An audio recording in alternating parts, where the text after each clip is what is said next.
Members of Congress, I have the high privilege and distinct honor of presenting to you the President of the United States.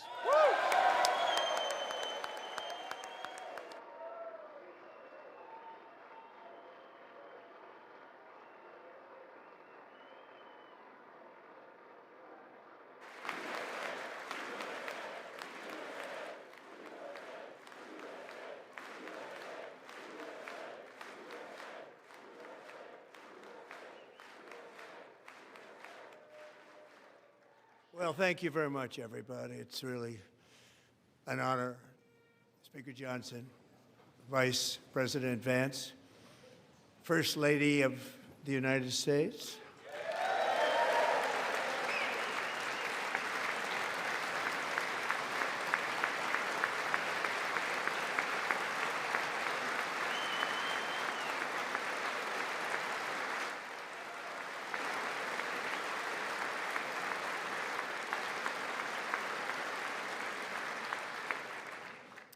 Second Lady of the United States,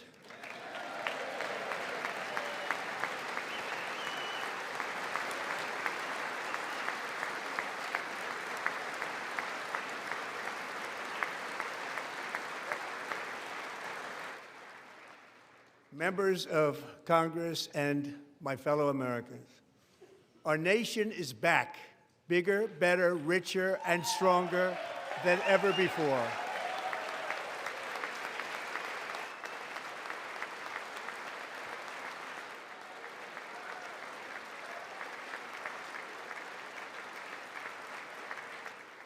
Less than 5 months from now, our country will celebrate an epic milestone in American history, the 250th anniversary of our glorious American independence.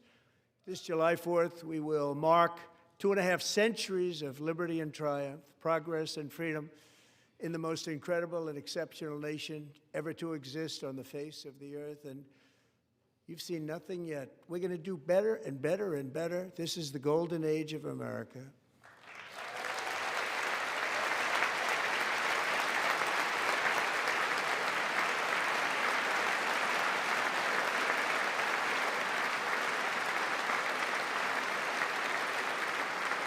When I last spoke in this chamber 12 months ago, I had just inherited a nation in crisis with a stagnant economy, inflation at record levels, a wide-open border, horrendous recruitment for military and police, rampant crime at home, and wars and chaos all over the world.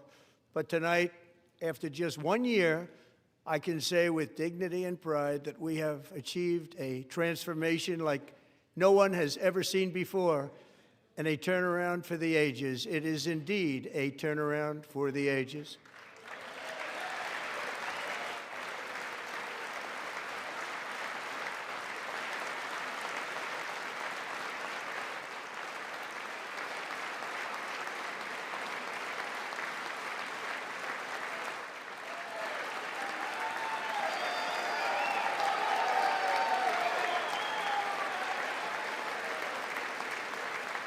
And we will never go back to where we were just a very short time ago. We're not going back.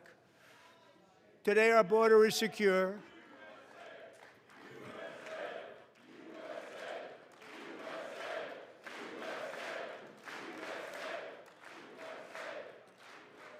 Thank you. Today, our border is secure. Our spirit is restored. Inflation is plummeting. Incomes are rising fast.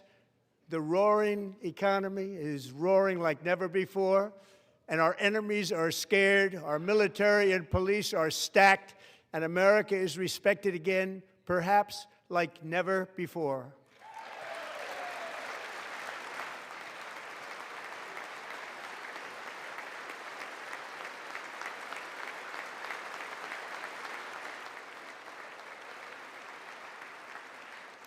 After 4 years, in which millions and millions of illegal aliens poured across our borders, totally unvetted and unchecked, we now have the strongest and most secure border in American history by far.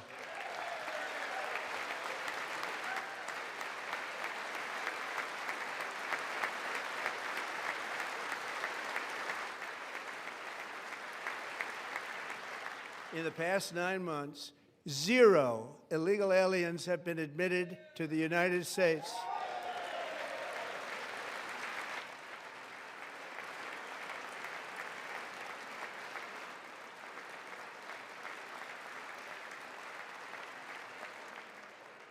But we will always allow people to come in legally, people that will love our country and will work hard to maintain our country.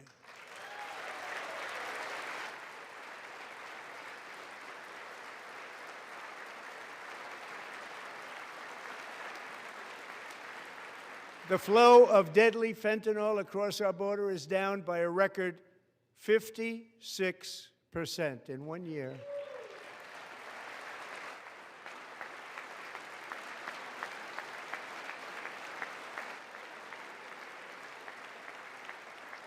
And last year, the murder rate saw its single largest decline in recorded history. This is the biggest decline, think of it, in recorded history, the lowest number in over 125 years, year 1900. In fact, substantially before my wonderful father, I had a wonderful father, Fred, before he was born, substantially before he was born.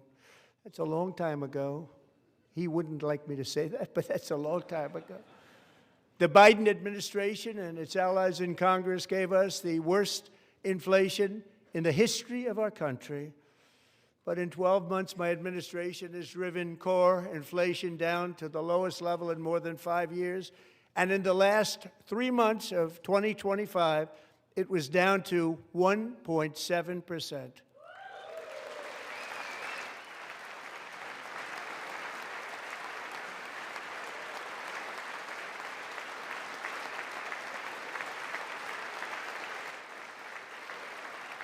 Gasoline, which reached a peak of over $6 a gallon in some states under my predecessor, it was quite honestly a disaster, is now below $2.30 a gallon in most states, and in some places, $1.99 a gallon. And when I visited the great state of Iowa just a few weeks ago, I even saw $1.85 a gallon for gasoline.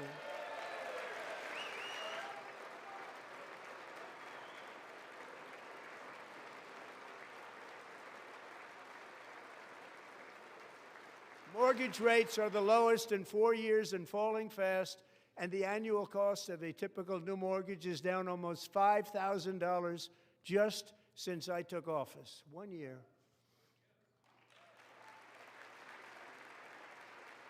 And low interest rates will solve the Biden-created housing problem while at the same time protecting the values of those people who already own a house that really feel rich for the first time in their lives. We want to protect those values. We want to keep those values up. We're going to do both.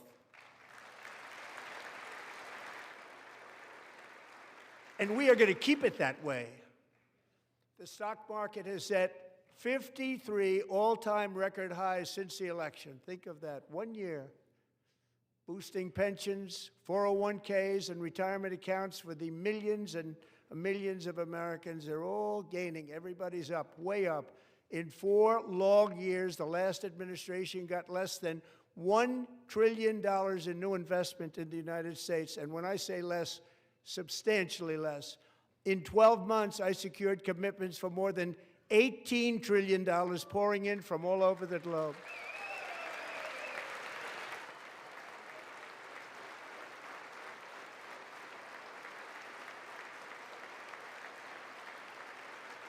Think of it, much less than $1 trillion for 4 years versus much more than $18 trillion for 1 year. What a difference a president makes. A short time ago, we were a dead country.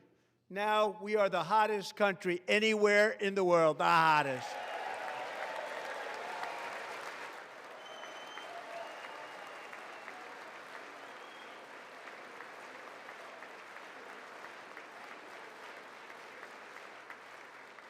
As thousands of new businesses are forming in factories, plants, and laboratories are being built, we have added 70,000 new construction jobs in just a very short period of time. It's getting bigger and bigger and stronger. Nobody can believe what they're watching. American oil production is up by more than 600,000 barrels a day, and we just received from our new friend and partner, Venezuela, more than 80 million barrels of oil.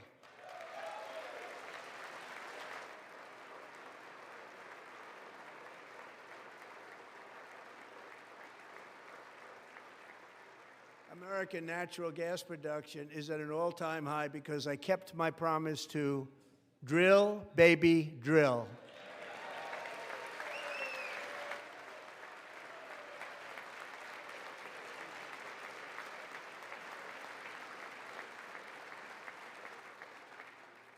More Americans are working today than at any time in the history of our country. Think about that. Any time in the history of our country, more working today. And 100% of all jobs created under my administration have been in the private sector.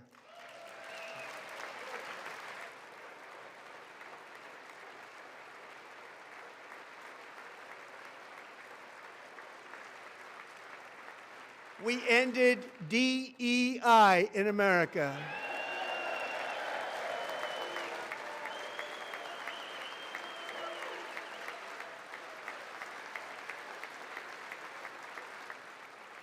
We cut a record number of job-killing regulations, and in 1 year we have lifted 2.4 million Americans, a record, off of food stamps.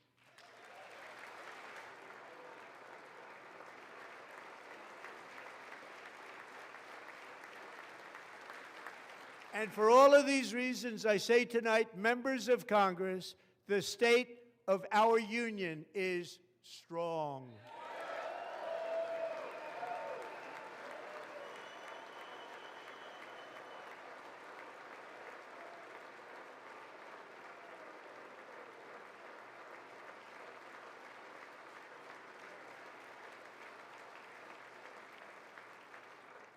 Our country is winning again. In fact, we're winning so much that we really don't know what to do about it.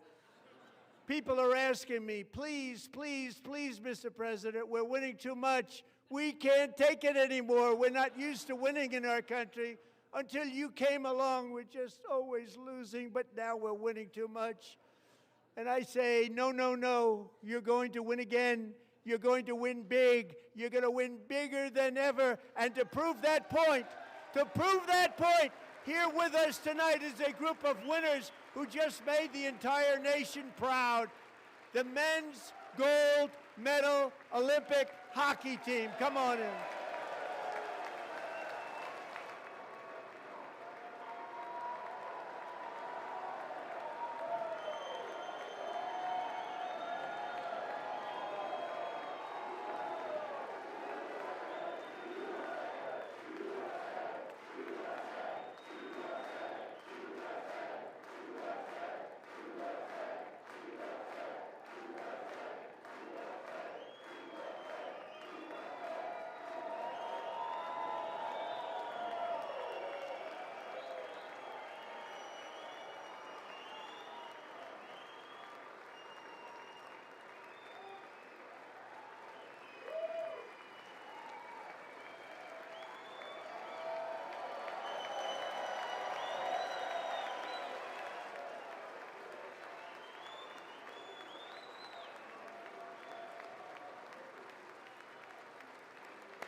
Go ahead. They do.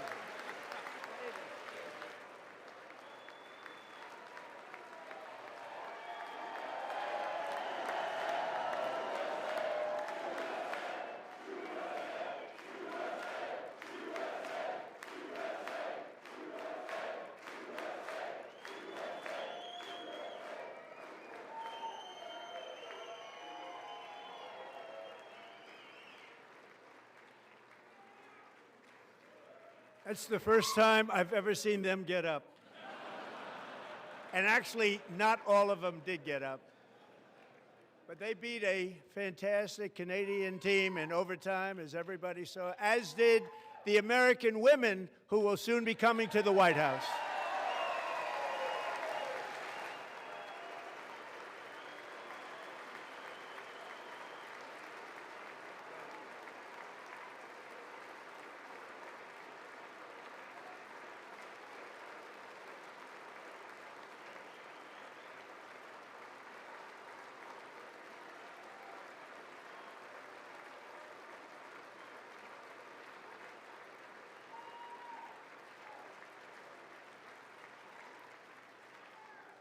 They were in the Oval Office before, and I just want to say a second very big congratulations to Team USA. But I have to say that, and I told them this, and we took a vote of the team. I said, anybody votes no, I'm not doing it. So they stood there, and they weren't about to say no, because I've never seen a goaltender play as well as goalie Connor Hellebuck.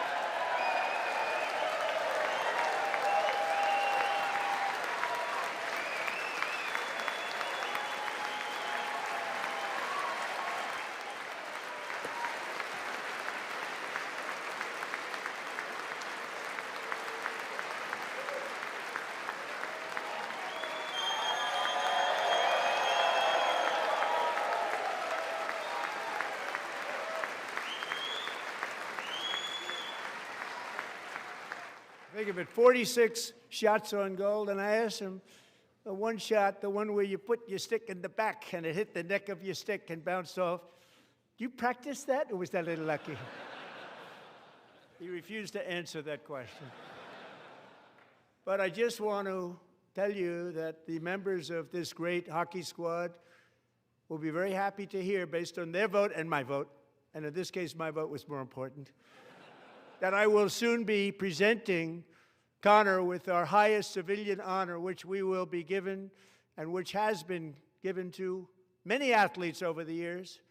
But when I say many, not too many, like 12, it's called the highest civilian honor in our country, the Presidential Medal of Freedom.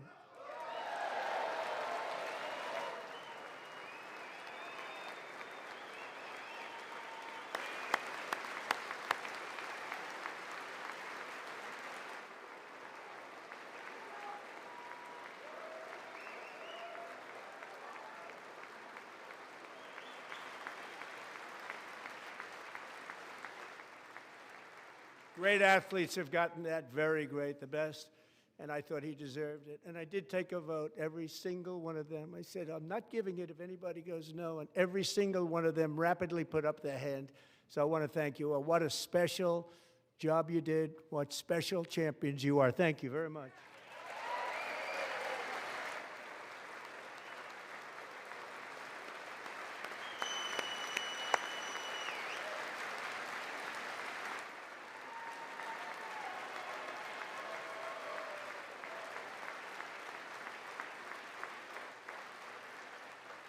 I'm also pleased to say that the next time the Olympic torch is lit, it will be here in America for the 2028 Olympics, and it's the summer version right in Los Angeles. We're going to do a good job in Los Angeles.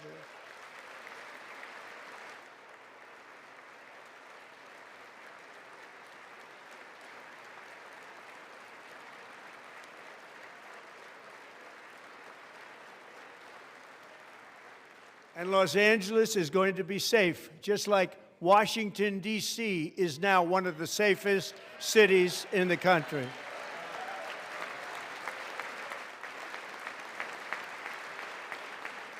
And this year, and I must say I got them both. I got them in my first term, and I was disappointed because I didn't think I'd be the president when this happened. But strange things took place.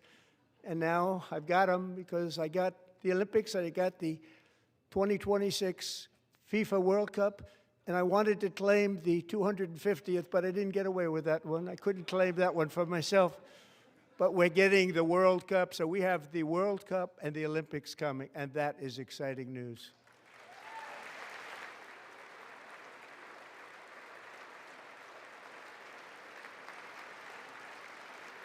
So this will be a year to celebrate our country and the heroes who have kept it free. Men like Buddy Taggart.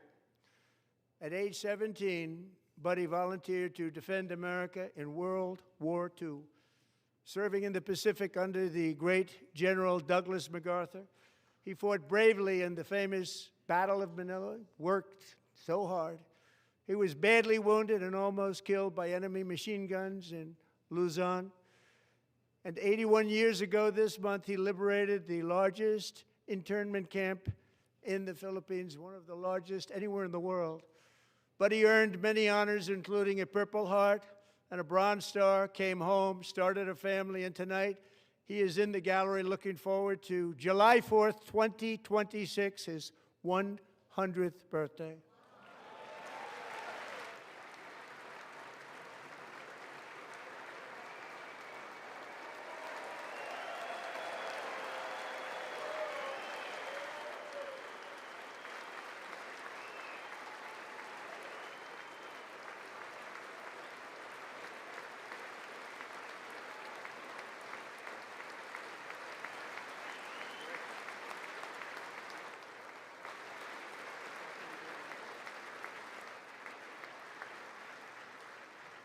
So, buddy, you're a brave man, and we salute you.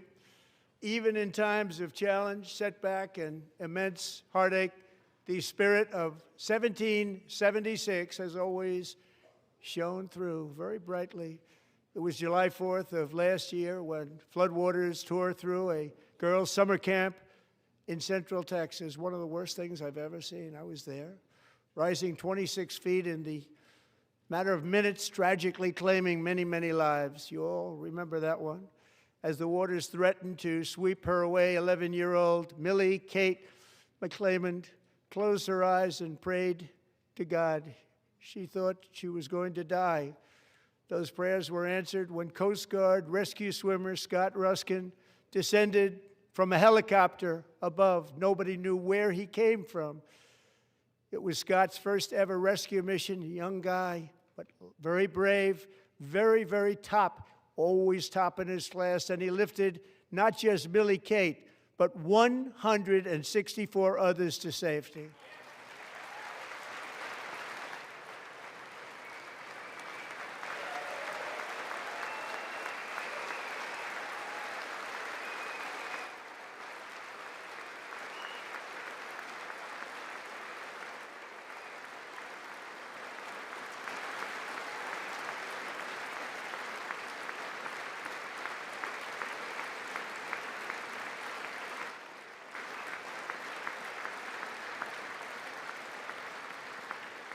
People watched Scott from a distance, and they couldn't believe what they were seeing. The winds were blowing, the rain was pouring, everything was going, and that rapid water, nobody's ever seen anything like it. They said, wow, that's something. Tonight, Scott and Millie Kate are here together, reunited for the very first time. Thank you, Scott, Millie Kate.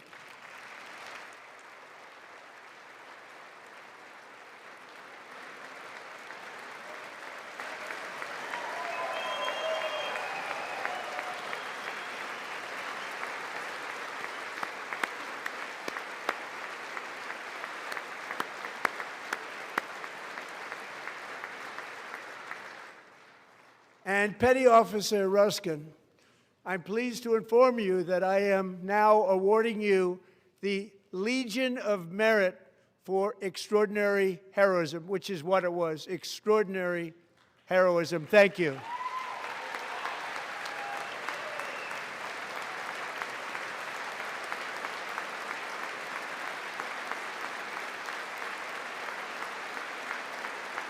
And I'd like to have the military aide to please come down and take care of the service. Military aide, thank you very much. Take care of that very important service. Thank you very much. From 1776 to today, every generation of Americans has stepped forward to defend life, liberty, and the pursuit of happiness. And they're really doing it for the next generation. But now it's our turn. Together we're building a nation where every child has the chance to reach higher and go further, where government answers to the people, not the powerful, and where the interests of hardworking American citizens are always our first and ultimate concern. That is the debt we owe to the heroes who came before us, and that is the promise we must keep to America for our 250th year. Last year, I urged this Congress to begin the mission by passing the largest tax cuts in American history, and our Republican majorities delivered so beautifully. Thank you, Republicans.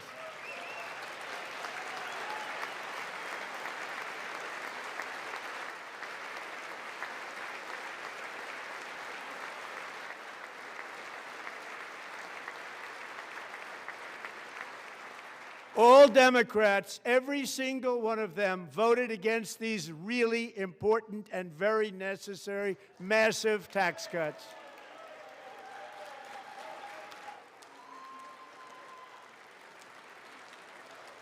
They wanted large-scale tax increases to hurt the people instead.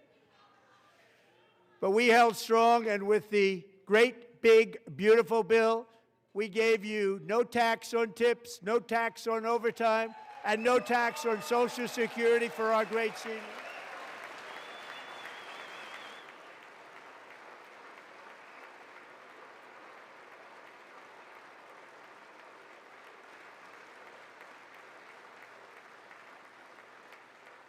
And we also made interest on auto loans tax deductible the first time, but only if the car is made in America.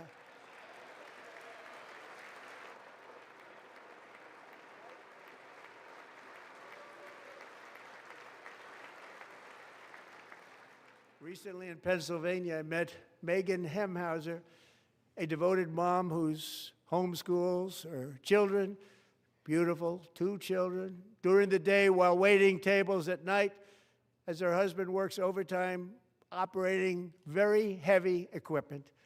Megan is here this evening, and she's happy to tell you that she is so much richer because with no tax on tips, no tax on overtime, and our expanded child tax credit done again by Republicans, Megan and her husband will take home more than $5,000 extra just for the year, cutting her tax bill in more than half.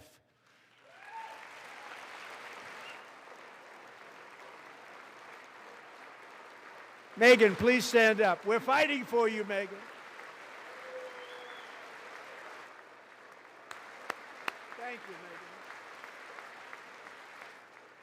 Thank you, Megan. We're fighting for you, Megan. Under our bill, parents like Megan can also activate their children's brand new Trump accounts. And I didn't name it. I did not name that.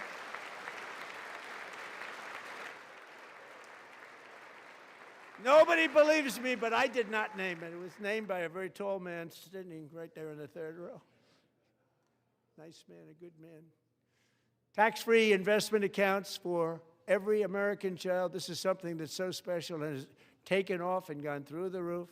Millions will be pre-funded courtesy of the U.S. Treasury and private individuals like Michael and Susan Dell, who have donated $6.25 billion to fund the Trump accounts for 25 million American children.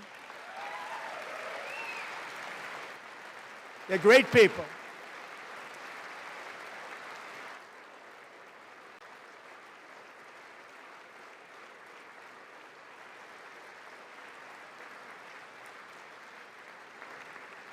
You know, I asked Michael Dell, how do you make all that money? He said, well, I just sat on my dorm in school, and I made computers, and I'd sell them to people.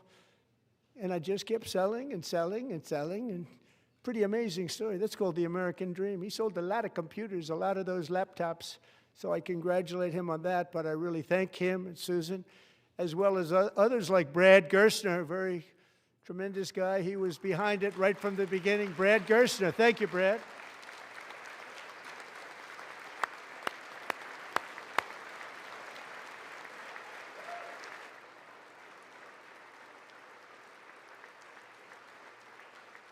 So with modest additional contributions, these young people's accounts could grow to over $100,000 or more by the time they turn 18. Think of it, how much money is that for somebody that started with nothing?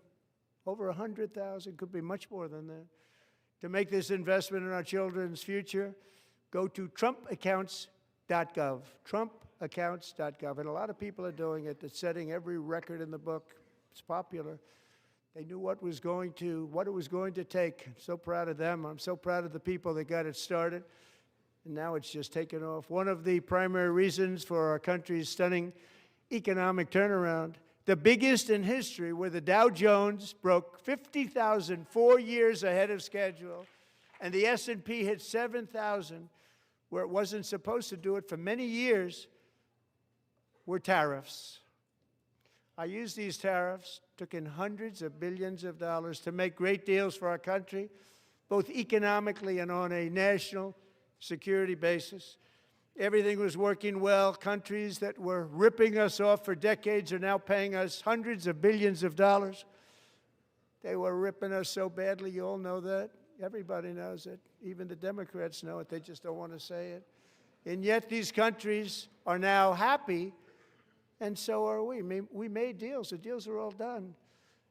And they're happy. They're not making money like they used to, but we're making a lot of money. There was no inflation, tremendous growth, and the big story was how Donald Trump called the economy correctly, and 22 Nobel Prize winners in economics didn't. They got it totally wrong. They got it really wrong.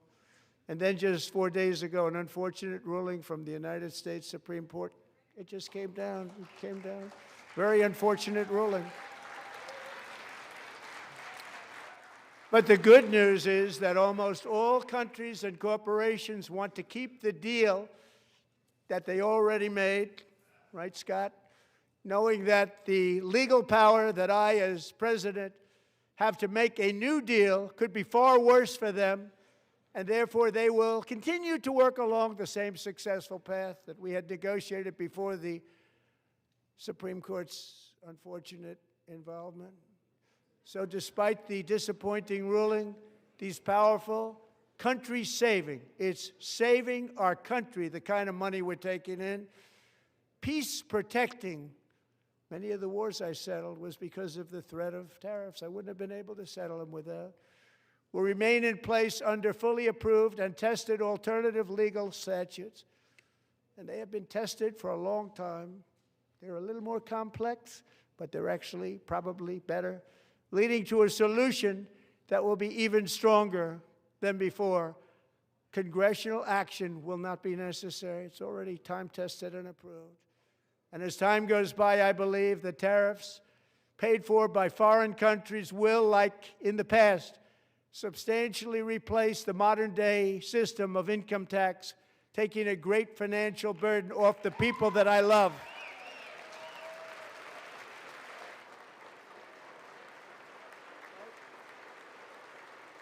Right?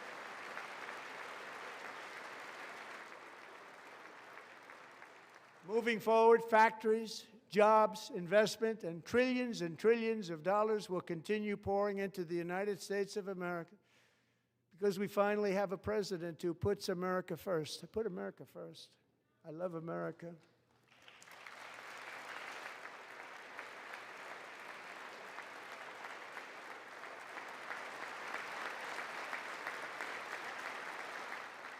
For decades before I came along, we had the exact opposite. From trade to healthcare, from energy to immigration, everything was stolen and rigged in order to drain the wealth out of the productive, hardworking people who make our country great, who make our country run. Under Biden and his corrupt partners in Congress and beyond, it reached a breaking point with the Green New scam, open borders for everyone. They poured in by the millions and millions from prisons, from mental institutions. They were murderers, 11,888 murders. They came into our country. You allowed that to happen. And record-setting inflation that cost the typical family $34,000 in just a speck of time. Now the same people in this chamber who voted for those disasters suddenly use the word affordability, a word. They just used it. Somebody gave it to them, knowing full well that they caused and created the increased prices that all of our citizens had to endure. You caused that problem. You caused that problem.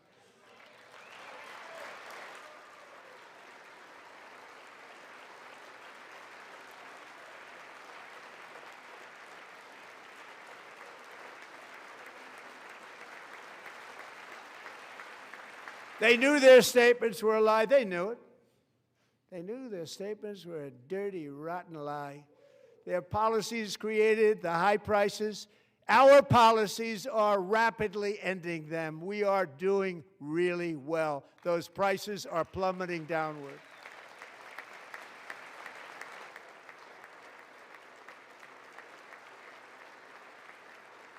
The price of eggs is down 60%, Madam Secretary, thank you.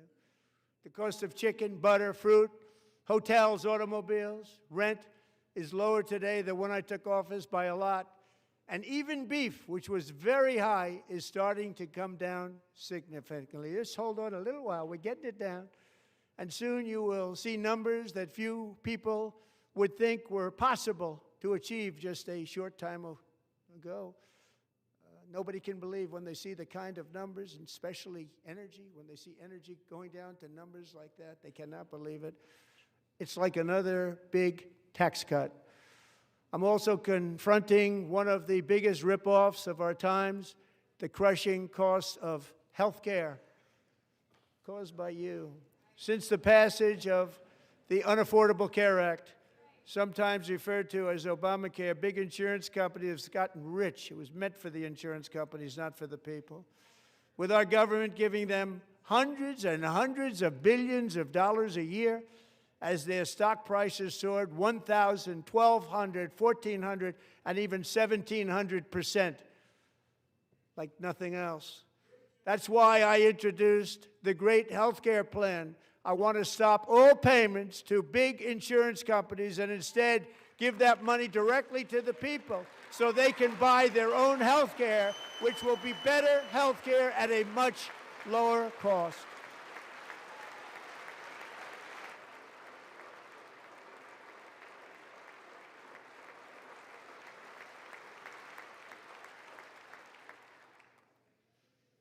In addition, my plan requires maximum price transparency. That's a big deal. Sounds so simple, so big.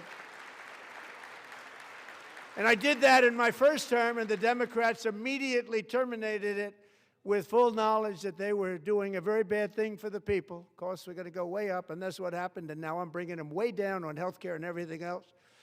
I'm also ending the wildly inflated cost of prescription drugs like has never happened before.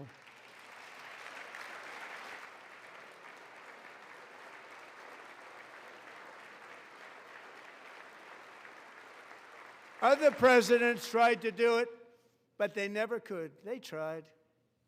Most didn't try, actually. But they tried. They said they tried. They couldn't do it. They didn't even come close. They were all talk and no action, but I got it done. Under my just enacted most favored nation agreements, Americans who have for decades paid by far the highest prices of any nation anywhere in the world for prescription drugs will now pay the lowest price anywhere in the world for drugs. Anywhere, the lowest price.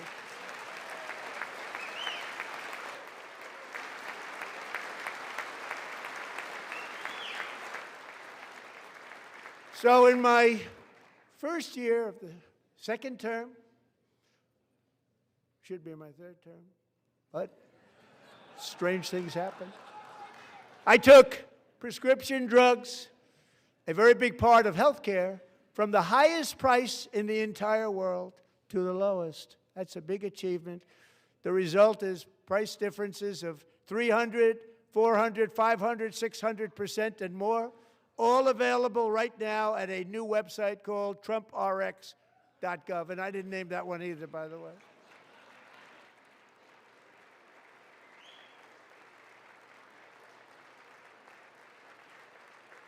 And here tonight is the very first customer ever to get that big discount, and it is big, Catherine Rayner. For 5 years, she and her husband have struggled with infertility, and they turned to IVF. One drug has been costing Catherine $4,000 to purchase, but a few weeks ago, she logged onto the TrumpRx website and got that same drug that cost $4,000, got it for under $500. A reduction of much more, actually, than $3,500. Catherine, we are all praying for you, and you're going to be a great mom.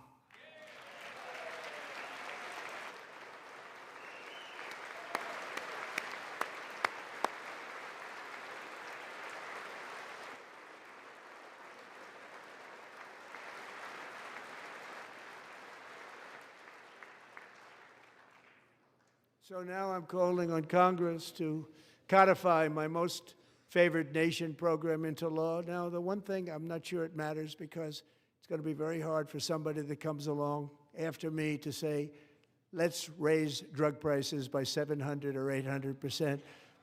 But John and Mike, if you don't mind, codify it anyway. They may do it. Codify it anyway. Thank you. Many Americans are also concerned that energy demand from AI data centers could unfairly drive up their electric utility bills. Tonight, I'm pleased to announce that I have negotiated the new Ratepayer Protection Pledge. You know what that is? We're telling the major tech companies that they have the obligation to provide for their own power needs. They can build their own power plants as part of their factory so that no one's prices will go up. And in many cases, prices of electricity will go down for the community and very substantially down. This is a unique strategy never used in this country before. We have an old grid. It could never handle the kind of numbers, the amount of electricity that's needed. So I'm telling them they can build their own plant. They're going to produce their own electricity.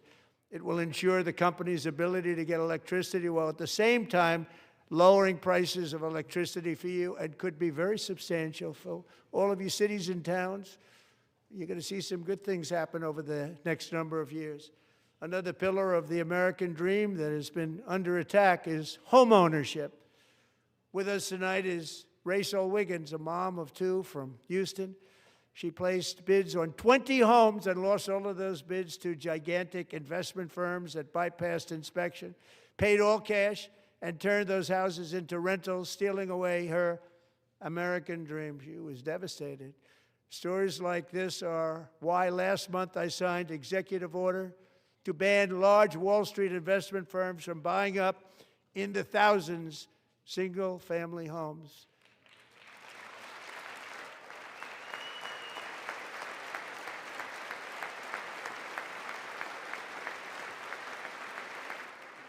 And now I'm asking Congress to make that ban permanent, because homes for people, really, that's what we want. We want homes for people, not for corporations. Corporations are doing just fine. Rachel, thank you very much. Good luck with your home. You'll get one soon.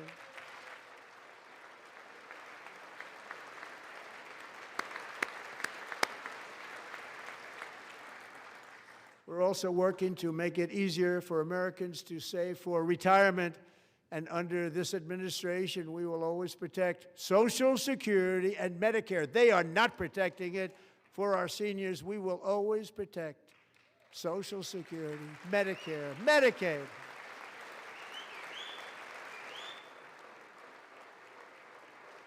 Since I took office, the typical 401k balance is up by at least $30,000. That's a lot of money. We have millions and millions of people, because the stock market has done so well, setting all those records. Your 401ks are way up.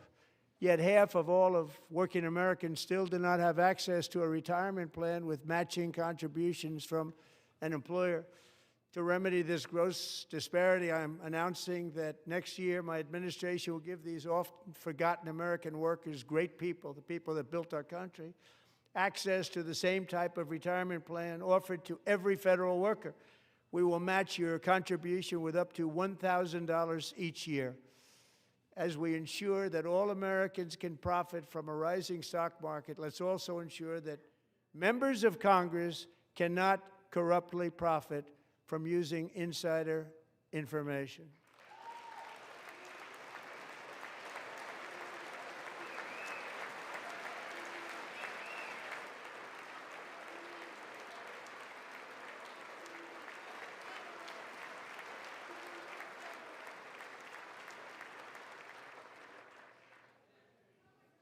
They stood up for that. I can't believe it. I can't believe it. Did Nancy Pelosi stand up if she's here? Doubt it. Pass the Stop Insider Trading Act without delay.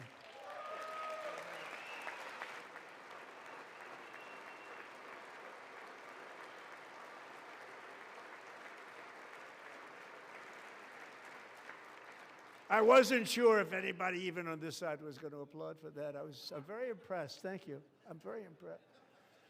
But when it comes to the corruption that is plundering, it's plundering America. There's been no more stunning example than Minnesota, where members of the Somali community have pillaged an estimated $19 billion from the American taxpayer. Oh, we have all the information. And in actuality, the number is much higher than that.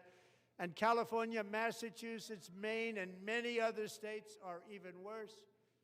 This is the kind of corruption that shreds the fabric of a nation, and we are working on it like you wouldn't believe.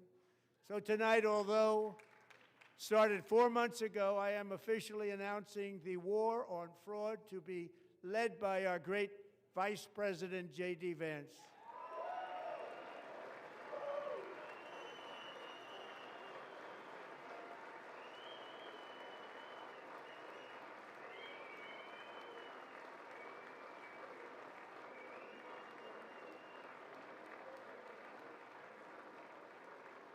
He'll get it done. If we're able to find enough of that fraud, we will actually have a balanced budget overnight. It'll go very quickly. That's the kind of money you're talking about. We'll balance our budget. The Somali pirates who ransacked Minnesota remind us that there are large parts of the world where corruption and lawlessness are the norm, not the exception. Importing these cultures through unrestricted immigration and open borders brings those problems right here to the USA. And it is the American people who pay the price in higher medical bills, car insurance rates, rent, taxes, and perhaps most importantly, crime. We will take care of this problem. We're going to take care of this problem. We are not playing games. Delilah.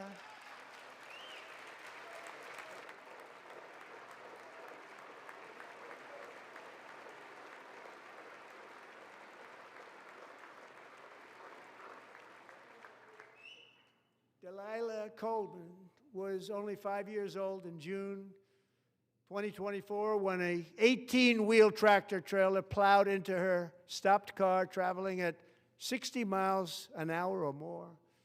The driver was an illegal alien let in by Joe Biden and given a commercial driver's license by open borders politicians in California.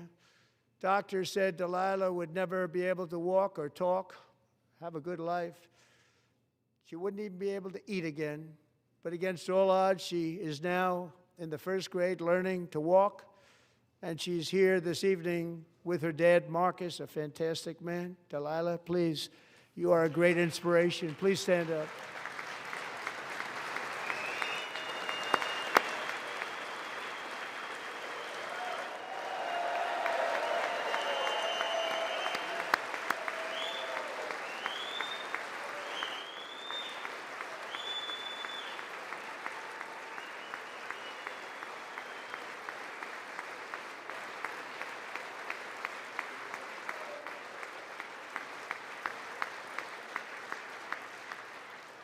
Thank you, Delilah. Many, if not most, illegal aliens do not speak English and cannot read even the most basic road signs as to direction, speed, danger, or location. That's why tonight I'm calling on Congress to pass what we will call the Delilah Law, barring any state from granting commercial driver's licenses to illegal aliens.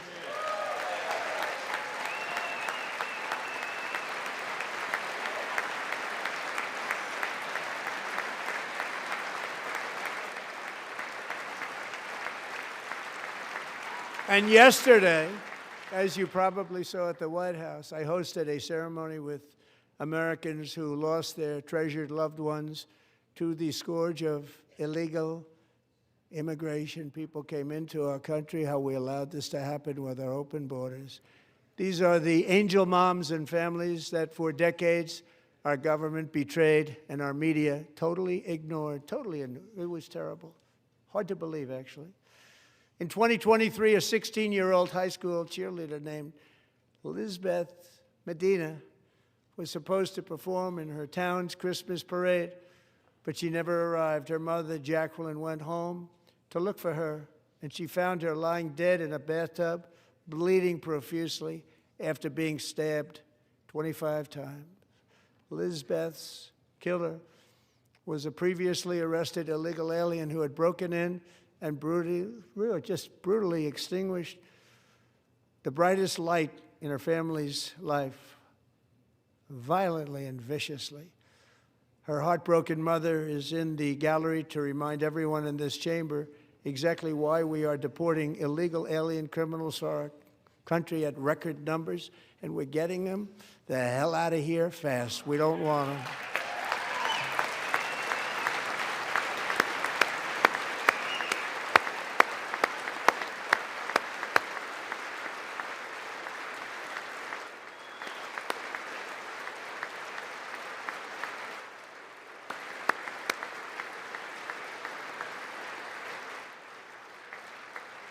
Thank you very much, Jacqueline. Thank you. We can never forget that many in this room not only allowed the border invasion to happen before I got involved, but indeed they would do it all over again if they ever had the chance. If they ever got elected, they would open up those borders to some of the worst criminals anywhere in the world.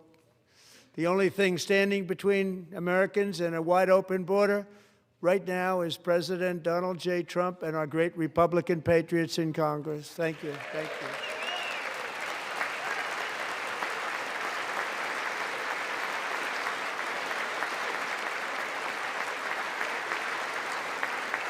As we speak, Democrats in this chamber have cut off all funding for the Department of Homeland Security. It's all cut off.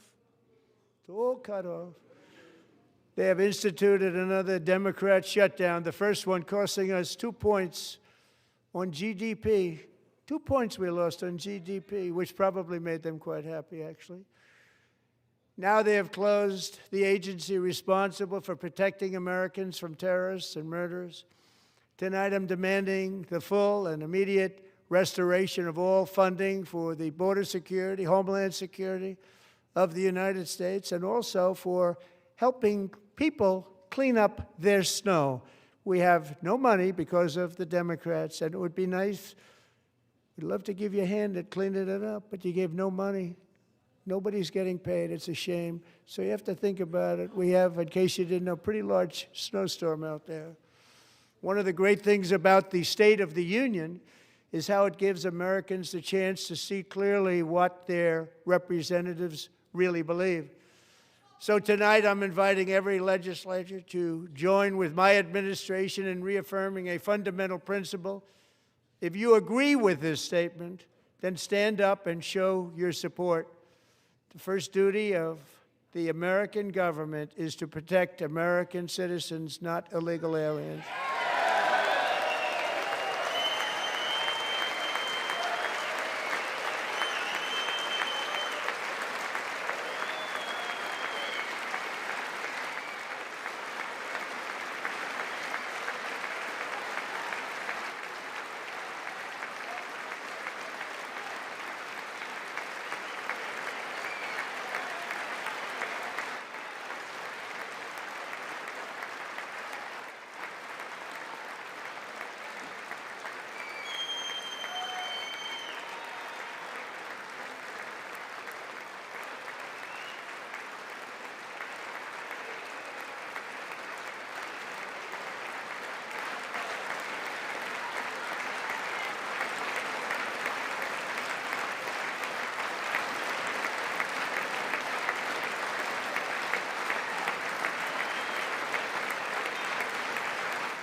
Isn't that a shame? You should be ashamed of yourself not standing up. You should be ashamed of yourself. That is why I'm also asking you to end deadly sanctuary cities that protect the criminals and enact serious penalties for public officials who block the removal of criminal aliens. In many cases, drug lords, murderers all over our country, they're blocking the removal of these people out of our country, and you should be ashamed of yourself.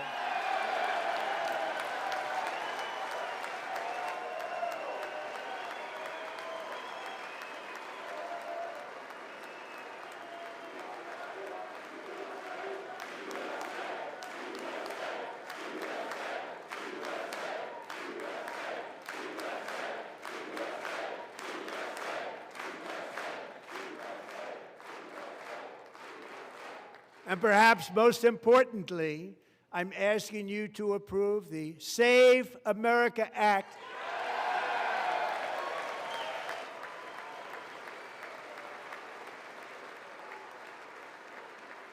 To stop illegal aliens and others who are unpermitted persons from voting in our sacred American elections. That cheating is rampant in our elections. It's rampant. It's very simple. All voters must show voter ID.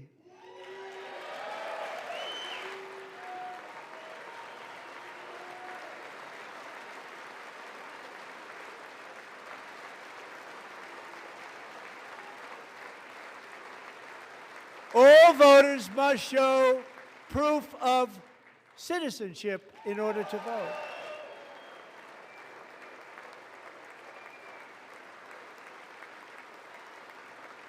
And no more crooked mail-in ballots except for illness, disability, military, or travel.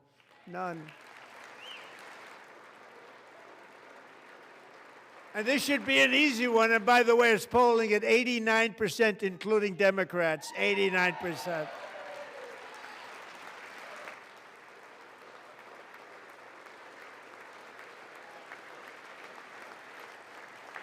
And even the new communist mayor of New York City, I think he's a nice guy, actually. Speak to him a lot. Bad policy, but nice guy. Just said they want people to shovel snow. They got hit hard. Wants them to shovel snow, but if you apply for that job, you need to show 2 original forms of ID and a Social Security card. Yet they don't want identification for the greatest privilege of them all, voting in America. No, it's no good. No good. Both Republicans and Democrats overwhelmingly agree on the policy that we just enunciated.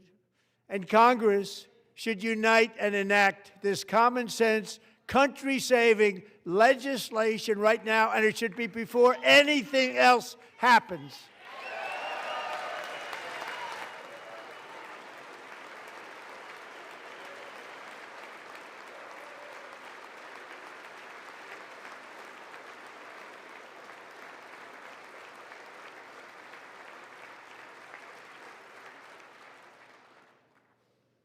And the reason they don't want to do it, why would anybody not want voter ID? One reason, because they want to cheat. There's only one reason.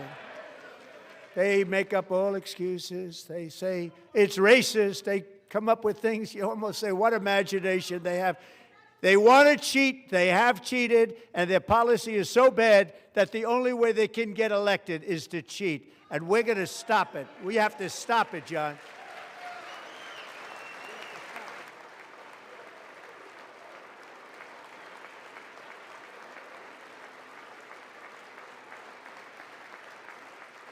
And here is one more opportunity to show common sense in government. In the gallery tonight are Sage Blair and her mother, Michelle. In 2021, Sage was 14 when school officials in Virginia sought to socially transition her to a new gender, treating her as a boy and hiding it from her parents. Hard to believe, isn't it? Before long, a confused Sage ran away from home after she was found in a horrific situation in Maryland A left-wing judge refused to return Sage to her parents because they did not immediately state that their daughter was their son. Sage was thrown into an all-boys state home and suffered terribly for a long time. But today, all of that is behind them because Sage is a proud and wonderful young woman with a full-ride scholarship to Liberty University. Sage and Michelle, please stand up.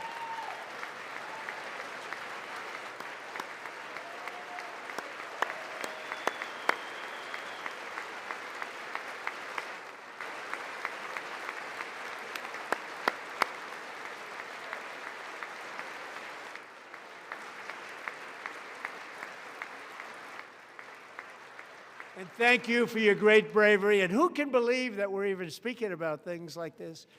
15 years ago, if somebody was up here and said that, they'd say, what's wrong with him? But now we have to say it because it's going on all over numerous states without even telling the parents. But surely we can all agree no state can be allowed to rip children from their parents' arms and transition them to a new gender against the parents' will. Who would believe that we're even talking about this? We must ban it, and we must ban it immediately.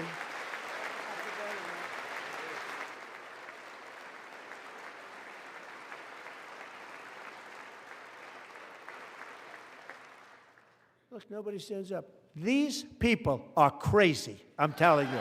They're crazy.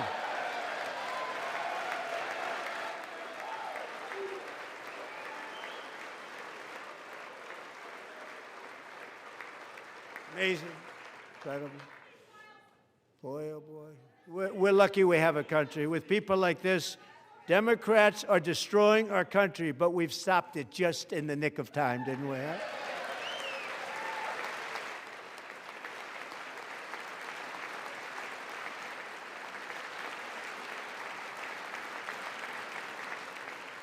No one cares more about protecting America's youth than our wonderful First Lady, now a movie star. She's a movie star. Can you believe it? Who would have believed that? Over the past year, she has had an incredible impact championing AI legislation, advancing a landmark executive order on foster care, and helping secure $30 million to launch the Melania Trump Foster Youth to Independence Initiative. It's a tremendous, really a tremendous thing that happened and had a lot of bipartisan support. She gets much better bipartisan support than I do. I get none. She gets a lot. Someday you're going to have to tell me how you did that. And students and educators in every state have joined the First Lady's efforts in the presidential AI challenge, keeping America's next generation positioned to succeed and strongly succeed in the future. Tonight, we welcome two young people whose lives reflect the First Lady's impact, Sierra Burns and Everest Nevermont. Thank you both, and Melania, thank you. I know how hard you worked on it. Thank you very much.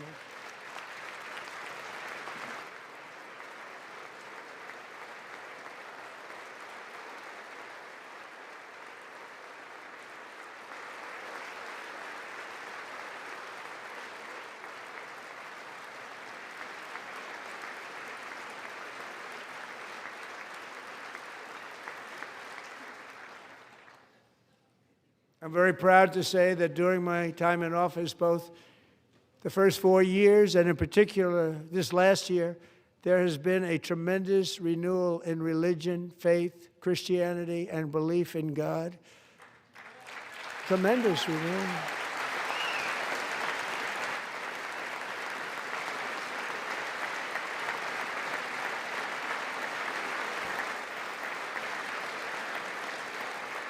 This is especially true among young people, and a big part of that had to do with my great friend, Charlie Kirk, a great guy, great man.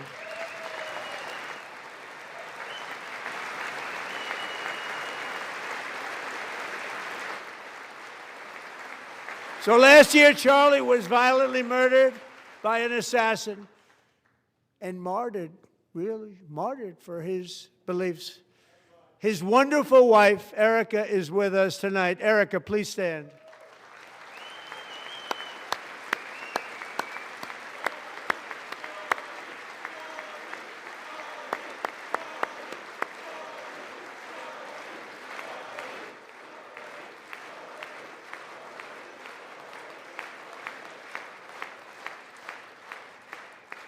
Thank you, Erica.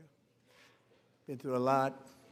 In Charlie's memory, we must all come together to reaffirm that America is one nation under God, and we must totally reject political violence of any kind.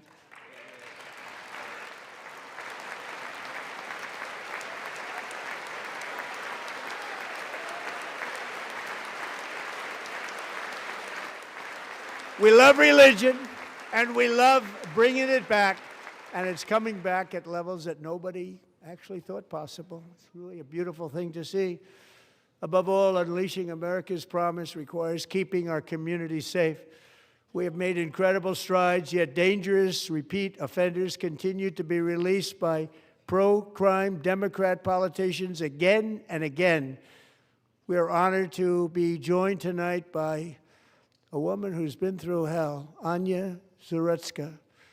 In 2022, she and her beautiful daughter, so beautiful, what a beautiful young woman, Irina, fled war-torn Ukraine to live with relatives near Charlotte, North Carolina. And by the way, what's going on with Charlotte?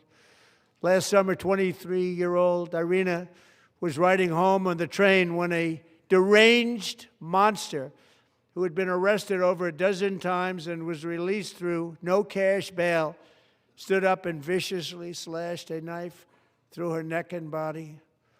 No one will ever forget. There were people on that train. No one will ever forget the expression of terror on Irina's face as she looked up at her attacker in the last seconds of her life. She died instantly. She had escaped a brutal war only to be slain by a hardened criminal, set free to kill in America, came in through open borders. Mrs. Zarutska, tonight I promise you we will ensure justice for your magnificent daughter, Irina.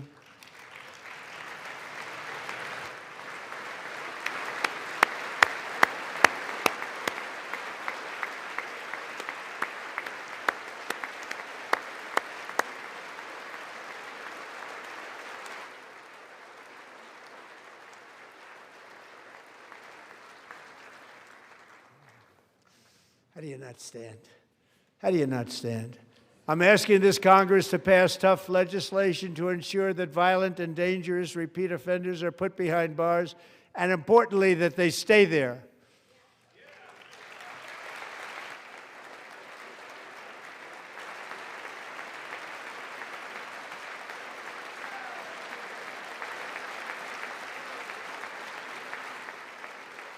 Starting last summer, I deployed our National Guard and federal law enforcement to restore law and order to our most dangerous cities, including Memphis, Tennessee, big success, New Orleans, Louisiana, big success, and our nation's capital itself, Washington, D.C., where we have almost no crime anymore in Washington, D.C. How did that happen?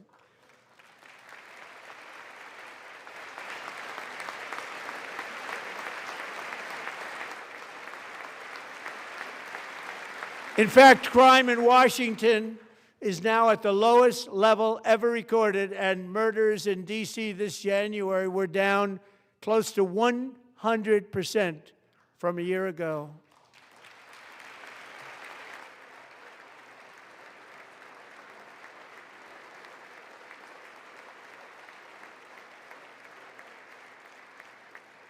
They don't like to hear that. One of the brave service members who helped achieve this stunning turnaround was 20-year-old West Virginia Army National Guard Specialist Sarah Beckstrom.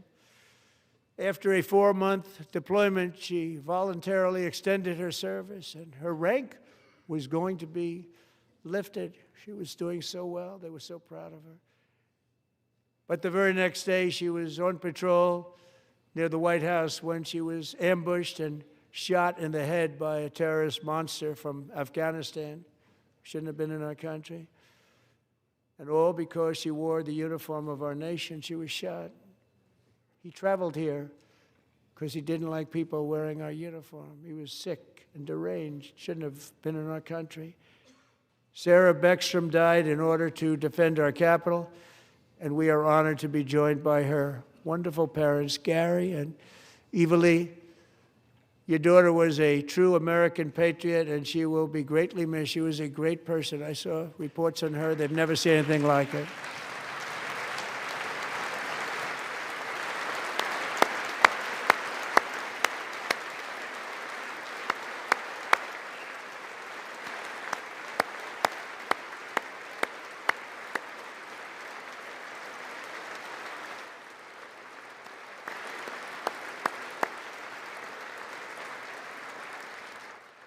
So sorry. Thank you very much.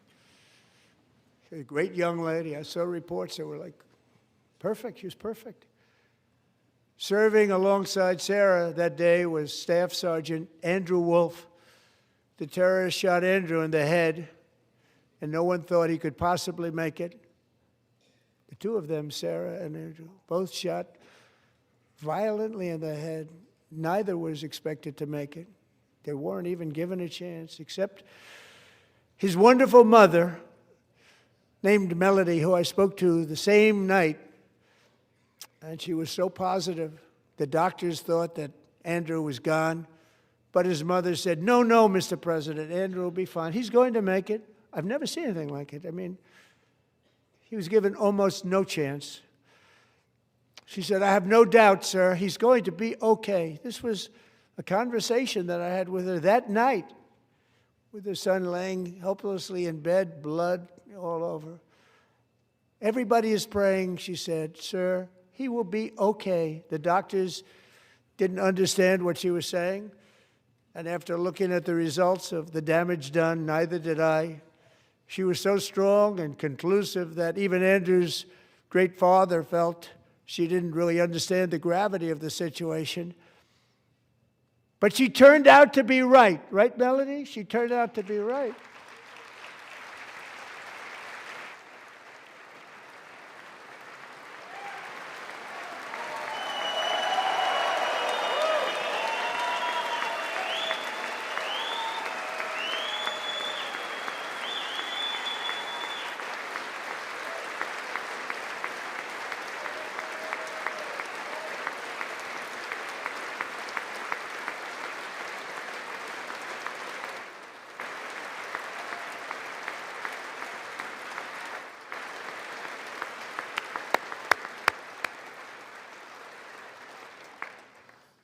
Amazing, actually. I said, where does this woman come from? She's the most positive person I've ever met. With God's help, Andrew has battled back from the edge of death, and we're talking about the edge of death, on his way to a miraculous recovery. He's got a little work to do, but he's doing great. Nice to see you. He's a good-looking guy. Nice to see you. Thanks, Andrew. Thank you very much.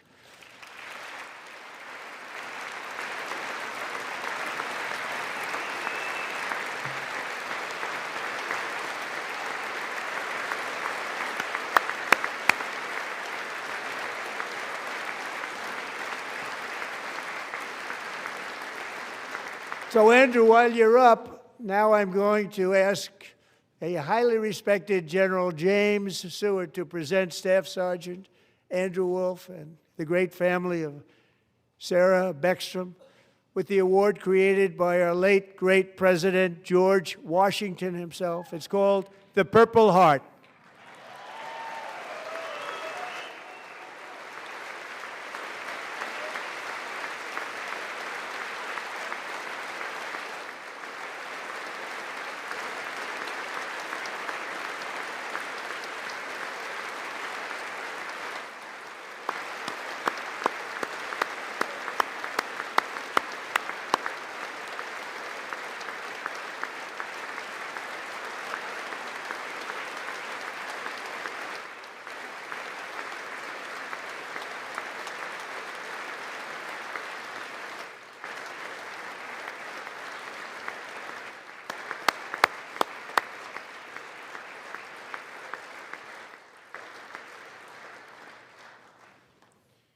We love you all.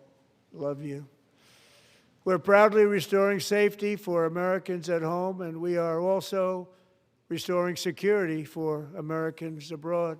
Our country has never been stronger. My first 10 months, I ended 8 wars, including Cambodia. Isn't it funny? Sick people. Cambodia and Thailand, Pakistan and India. Would have been a nuclear war. 35 million people, said the Prime Minister of Pakistan, would have died if it were not for my involvement. Kosovo and Serbia, Israel and Iran, Egypt and Ethiopia, Armenia and Azerbaijan, the Congo and Rwanda, and of course the war in Gaza, which proceeds at a very low level. It's just about there. And I want to thank Steve Witkoff and Jared Kushner for your help. Thank you, Steve. Thank you, Jared.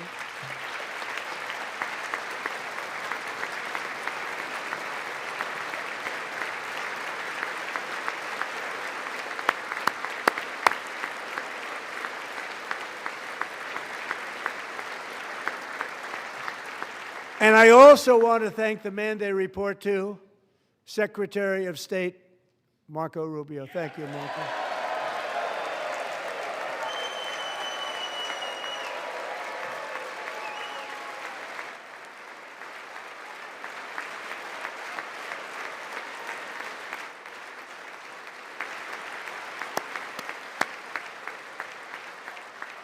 People like you. You know, Marco got 100% of the votes when he was in confirmation. I think our next one was about 54%. And some of the Democrats are now saying, I can't believe we approved that guy. And he said it's an honor that they feel that way, right, Marco? You have done a great job, great Secretary of State. I think he'll go down as the best ever.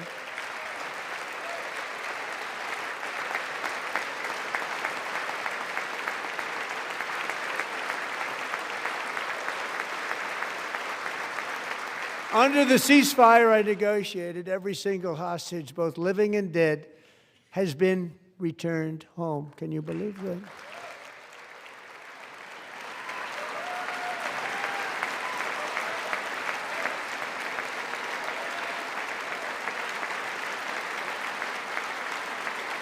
Nobody thought it was possible.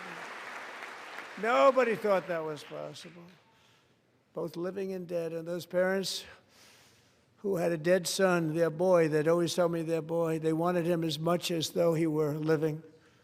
It was an amazing period of time. And they came back, and when we got all of the living hostages back, and many, many before them, but I always said those last 20 are going to be very tough, but we got many, many more, hundreds.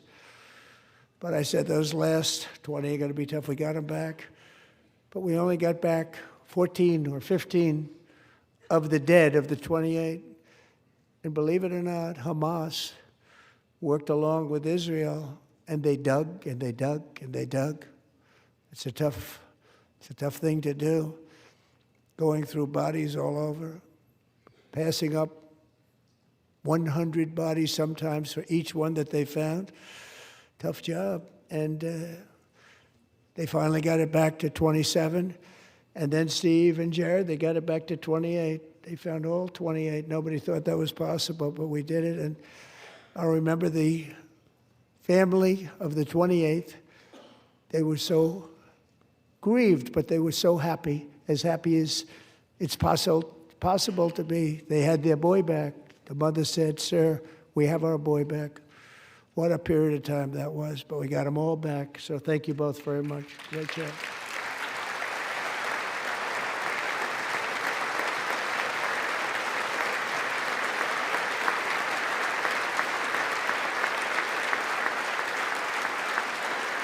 And we're working very hard to end the 9th war, the killing and slaughter between Russia and Ukraine, where 25,000 soldiers are dying each and every month. Think of that, 25,000 soldiers are dying a month. A war which would have never happened if I were president, would have never happened. As president, I will make peace wherever I can, but I will never hesitate to confront threats to America wherever we must.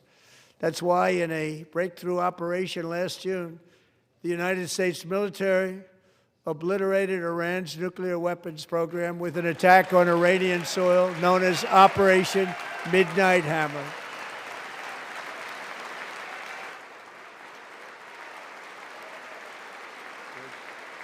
Good.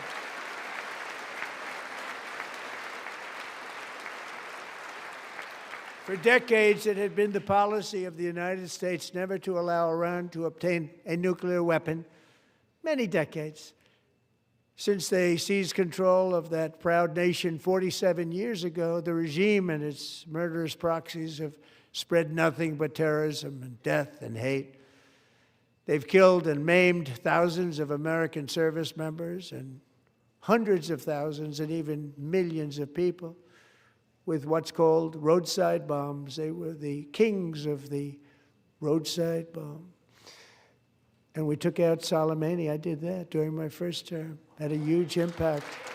He was the father of the roadside bomb.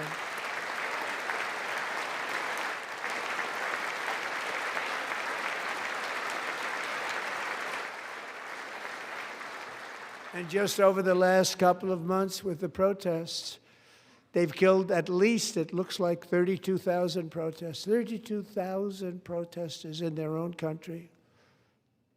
They shot them and hung them. We stopped them from hanging a lot of them with the threat of serious violence. But this is some terrible people. They've already developed missiles that can threaten Europe and our bases overseas, and they're working to build missiles that will soon reach the United States of America. After Midnight Hammer, they were warned to make no future attempts to rebuild their weapons program, and in particular, nuclear weapons. Yet they continue. They're starting it all over. We wiped it out, and they want to start all over again, and are at this moment again pursuing their sinister ambitions. We are in negotiations with them. They want to make a deal, but we haven't heard those secret words. We will never have a nuclear weapon. My preference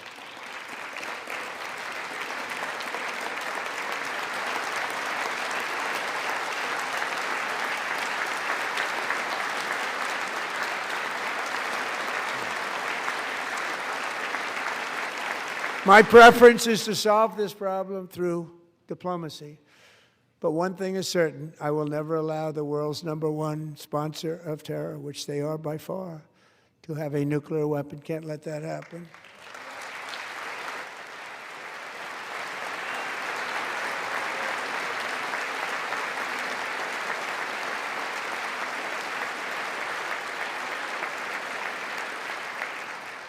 And no nation should ever doubt America's resolve. We have the most powerful military on earth. I rebuilt the military in my first term. We're going to continue to do so. Also, we just approved a $1 trillion budget. We have no choice. We have to be strong, because hopefully we will seldom have to use this great power that we built together. It's really called peace through strength, and it's been very, very effective.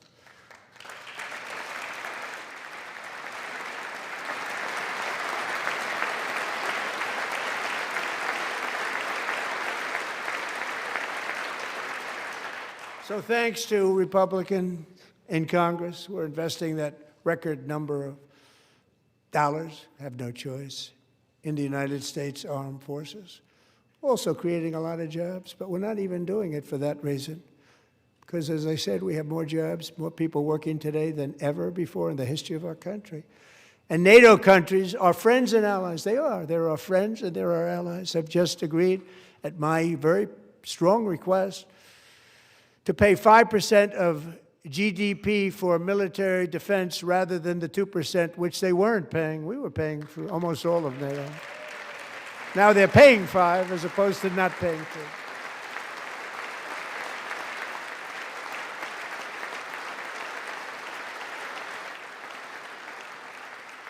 And getting that 5% was something which everyone said would never be done, could not happen. We got it really easily with one meeting. And big difference between 2% that's not paid. We were paying the freight of many of them. Very few were paid up. Now 5%, then they're paid. And everything we send over to Ukraine is sent through NATO, and they pay us in full. They pay us totally in full. Every branch of our armed forces is setting records for recruitment. This is so exciting. and every service member recently.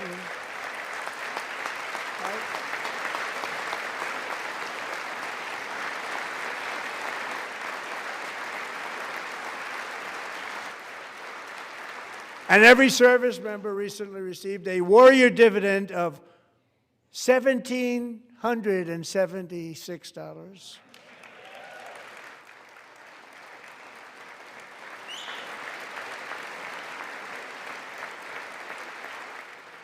You know, they put it on my desk. We got the money from tariffs and other things, a lot of money we have. We have much more money than people understand. Have to rebuild that program a little bit, but it won't take long. But we got the money, and it was $1,775, and they wanted my approval. And I said, what's the number? $1,775. I said, wait a minute, for one more dollar, we can have $1,776. It's going to I said, we're going to figure that. I never asked anybody if we could afford it. One more dollar, I said $1,776. And I said, that's good. And I'll tell you what, our military, that was 4 months ago, our military, I never see a person in the military that doesn't thank me for it, so we're honored to do it. They deserve it. And we call it 1776. It was great. And we love our military. We love our law enforcement. We love our firemen. You know, the firemen don't get mentioned enough. We love our firemen. We're also...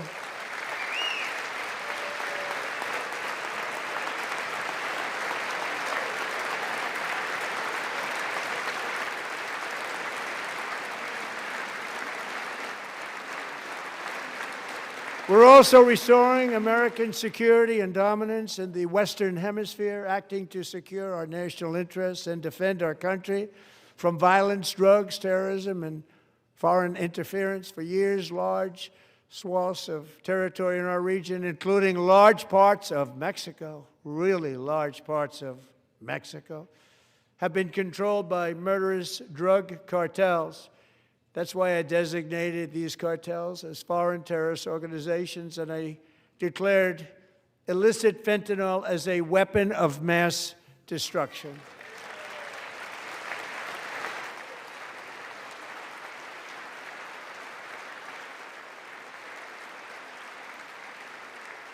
And with our new military campaign, we have stopped record amounts of drugs coming into our country and virtually stopped it completely coming in by water or sea. You probably noticed that.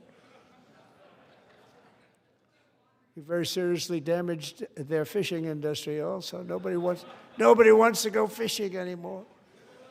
We've also taken down one of the most sinister cartel kingpins of all. You saw that yesterday. In January,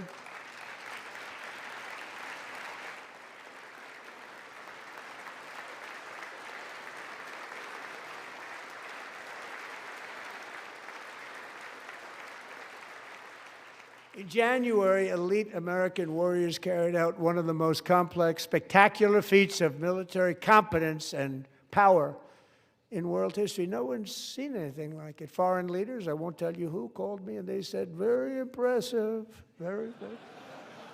They couldn't believe, they all watched. They saw what happened. This is a different fighting force that we had years ago when we fought to tie. You know, it's a great fighting force. I'm so proud of it.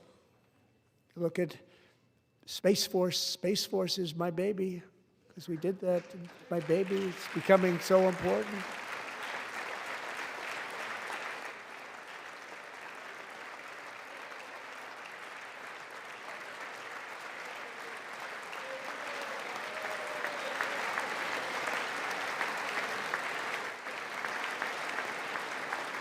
And America's armed forces overwhelmed all defenses and utterly defeated an enemy, good fighters, to end the reign of outlaw dictator Nicolas Maduro and bring him to face American justice.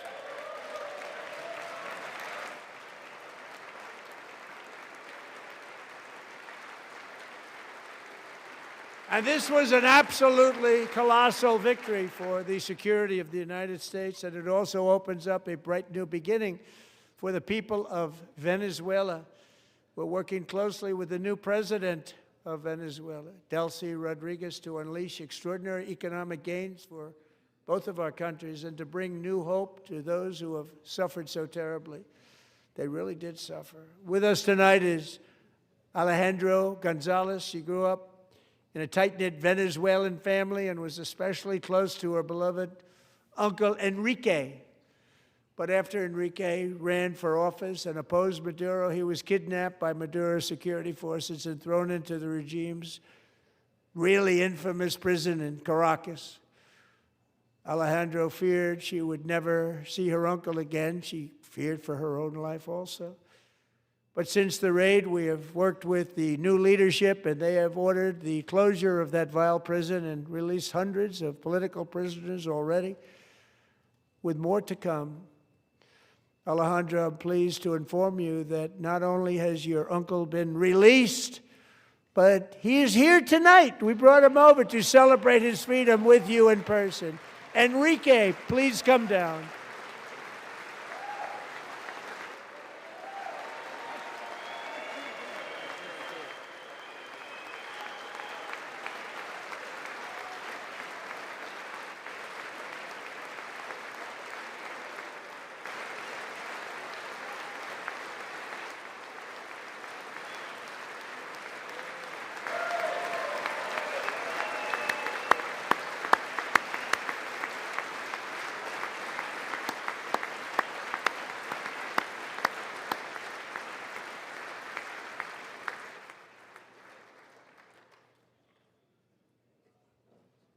Thank you, Enrique. Have a good time. Nice to have you back, Enrique.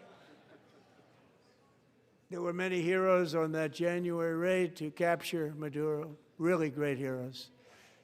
It was very dangerous. They knew we were coming. They were all set.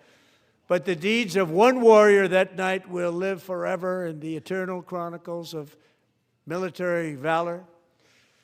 Chief Warrant Officer 5, Eric Slover, planned the mission and was the flight lead in the cockpit of the first helicopter, a big, beautiful, powerful helicopter. It was a massive Chinook carrying, as you can imagine, many, many American warfighters. Wearing the dog tags, his wife Amy had blessed with holy water before he left. She knew it was going to be a rough one. Eric steered the Chinook under the cover of night and descended swiftly upon Maduro's heavily protected military fortress. This was a major military installation, protected by thousands of soldiers and guarded by Russian and Chinese military technology. How did that work out? Not too good. While preparing to land, enemy machine guns fired from every angle, and Eric was hit very badly in the leg and hip, one bullet after another.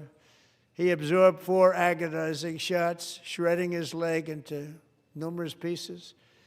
And yet, despite the fact that the use of his legs was vital to successful helicopter flight, legs are the most important part of flying a helicopter, to deliver the many commandos who would capture and detain Maduro was the only thing Eric was thinking about. Then, even as he was gushing blood, which was flowing back down the aisle, helicopter lands at a steep angle. The machine gun stood right in front of him. They were right in front of him, 2 machine gunners who escaped the wrath of the previous planes. Eric maneuvered his helicopter with all of those lives and souls to face the enemy and let his gunners eliminate the threat. Turned the helicopter around so the gunners could take care of business, saving the lives of his fellow warriors from what could have been a catastrophic crash deep in enemy territory. Only after safely landing the helicopter with all the warriors aboard in the exact right spot, which was vital to the mission. We probably would have had to maybe cancel the mission if that didn't happen. Eric told his co-pilot, also wounded, but not as gravely, to take over. I'm about ready to pass out. The success of the entire mission and the lives of his fellow warriors hinge on Eric's ability to take the searing pain. It was unbelievable what's happened to his legs of the bullets and keep on flying and landing and People knew what was happening. Everybody in the back of the helicopter knew because they saw the blood pouring down the aisle. Chief Warrant Officer Slover is still recovering from his serious wounds, but I'm thrilled to say that he is here tonight with his wife, Amy. Eric and Amy, come on in.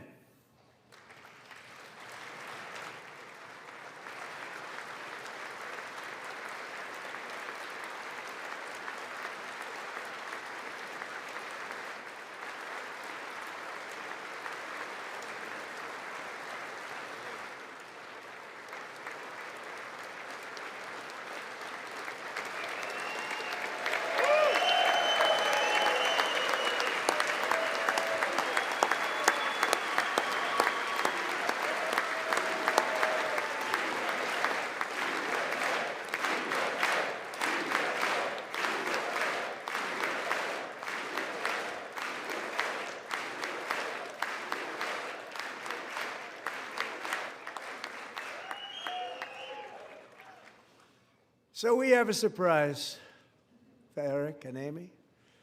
In recognition of Eric's actions above and beyond the call of duty, I would now like to ask General Jonathan Braga to present Chief Warrant Officer Slover with our nation's highest military award, the Congressional Medal of Honor.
Well, thank you very much, Eric and Amy.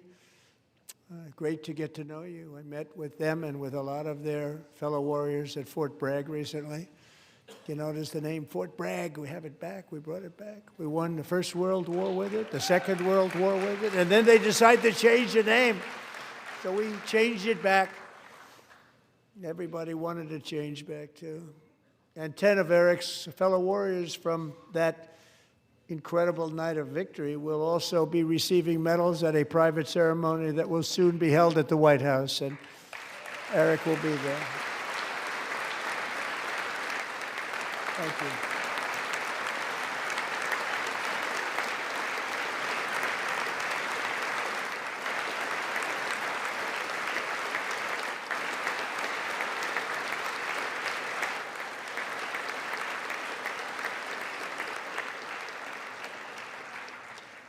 Thank you, Eric.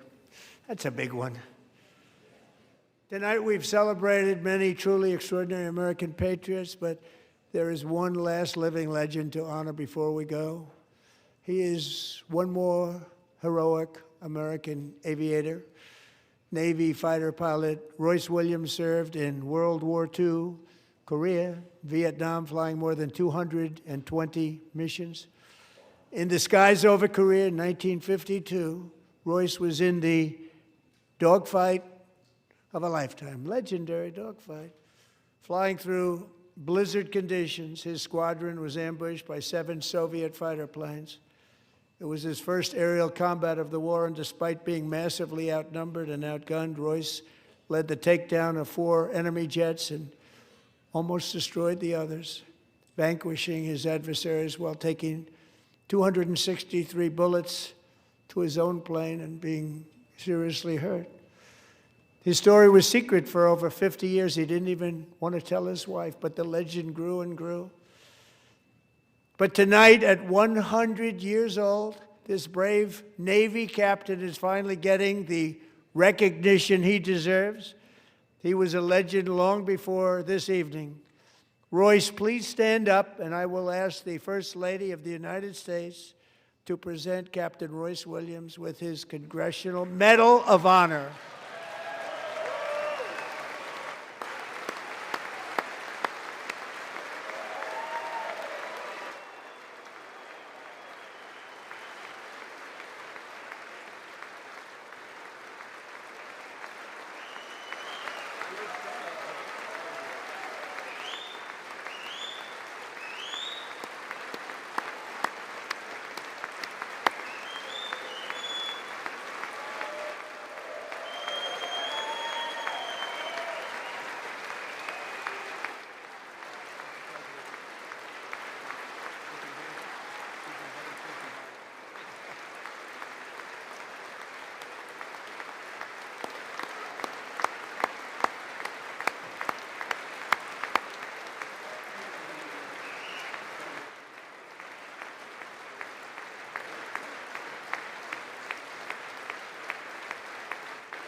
Thank you, Royce, and thank you, Eric. I've always wanted the Congressional Medal of Honor, but I was informed I'm not allowed to give it to myself, and I wouldn't know why I'd be taking it, but if they ever open up that law, I will be there with you someday. But you know, that's our highest honor, Congressional Medal of Honor, and that's a big thing, and it's an honor to be in the same room with you. Thank you both very much, Eric. Thank you.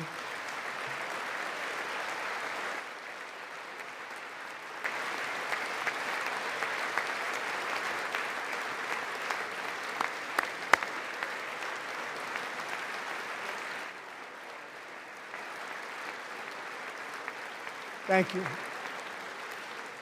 250 years is a long time in the life of a nation, but in another sense, it's really a mere moment in the eye of history. Two of the gentlemen we met in the gallery this evening took their first breaths 1 century ago, 100 years before that, on July 4th, 1826, the author of the Declaration of Independence, brilliant, Thomas Jefferson, drew his last breath. Just a single long human lifespan separates the giants who declared and won our independence from the heroes who stand among us tonight. Everything our nation has done, everything we have achieved, has been the work of those few great lifetimes. In those brief chapters, Americans built this nation from 13 humble colonies into the pinnacle of human civilization and human freedom, the strongest, wealthiest, most powerful, most successful nation in all of history. Americans ventured out across the daunting and dangerous continent. We carved paths through an unforgiving wilderness, settled a boundless frontier, and tamed the beautiful but very, very dangerous Wild West. From empty marshes and wide open plains, we raised up the world's greatest cities. Together, we mastered the world's mightiest industries and shattered history's monstrous tyrannies. And we liberated millions from the chains of fascism, communism, oppression, and terror. Americans lifted humanity into the skies on the wings of aluminum and steel, and then we launched mankind into the stars on rockets powered by sheer American will and unyielding American pride. We wired the globe with our ingenuity. We captivated the planet with American culture. And now we are pioneering the next great American breakthroughs that will change the entire world. All of this and so much more is the enduring legacy, unmatched glory of the hardworking patriots who built and defended this country and who still carry the hopes and freedoms on all of humanity's backs. For years they were forgotten, betrayed, and cast aside. But that great betrayal is over, and they will never be forgotten again.